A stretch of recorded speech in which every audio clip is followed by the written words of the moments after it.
danas jednog gosta na našem treningu. To je Mihail Merkulov, bivši igrač nogometnog kluba Rijeke. Vjerovatno ste ga upamtili dobro kad je u finalu, u polufinalu kad je zabio gol i to desnom nogom. Ja sam upamtio da je bila desna noga, a lijeva, znaš. Nije rekao ne mogu desno. Ja tak? Znači, evo ga, Miša nam je došao ovdje malo u goste.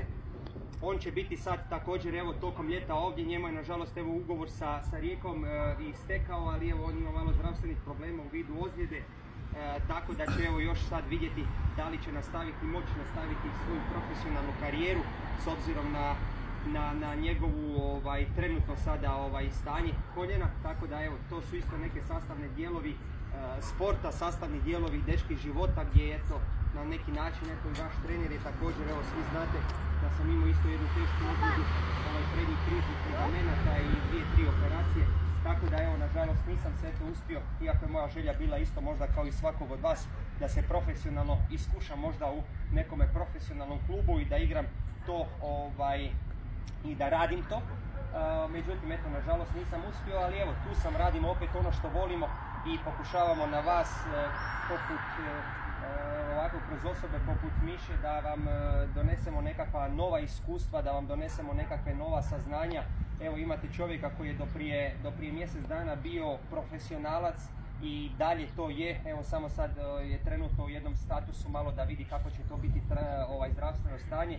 Čovjek koji je nastupao čak i za mladu reprezentaciju Rusije, a Rusija ima koliko više stanovnika? 140 milijuna. Znači onda znate koliko je teško doći u jednu kategoriju među 20 ili 25 najboljih u državi koja ima 140 milijuna. Jako je teško doći u Hrvatskoj gdje ima 4 milijuna, a zamislite sad šta je 140 milijuna. Tako da evo imate tu danas čovjeka od kojega možete učiti, ne samo danas, on će biti ovdje i tokom ovoga ljeta.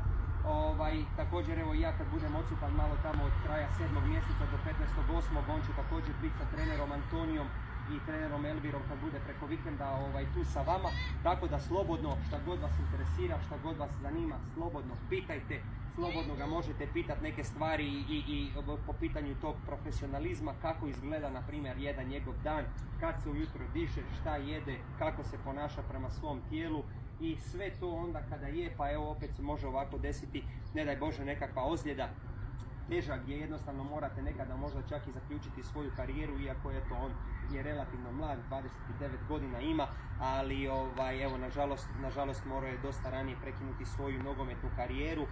Ja ipak mislim da će možda moći igrati još možda na nekom slabijem nivou, ne možda više na tom profesionalnom nivou, ali evo, vrijeme će što se kaže pokazati, zato želim samo s jednim aplauzom da mu želimo dobrodošlicu. Može? Eto ga, dečki ovako, Čole i vi ćete nam sada još mrvicu tu stati sa strane, pričekati samo da oni naprave još jednu rundu, imamo još znači 3, Karlo, Dario ekipa, imamo još 3 puta da prođemo kompletno ovo, trener Antonio će stajati tu, trener Miša će nam biti tamo dole, idemo znači mali gol, 1 mali gol, 2 veliki gol, ok? Može, ajmo, pripremi ovdje, još jedna runda, idemo i to je to, ajde.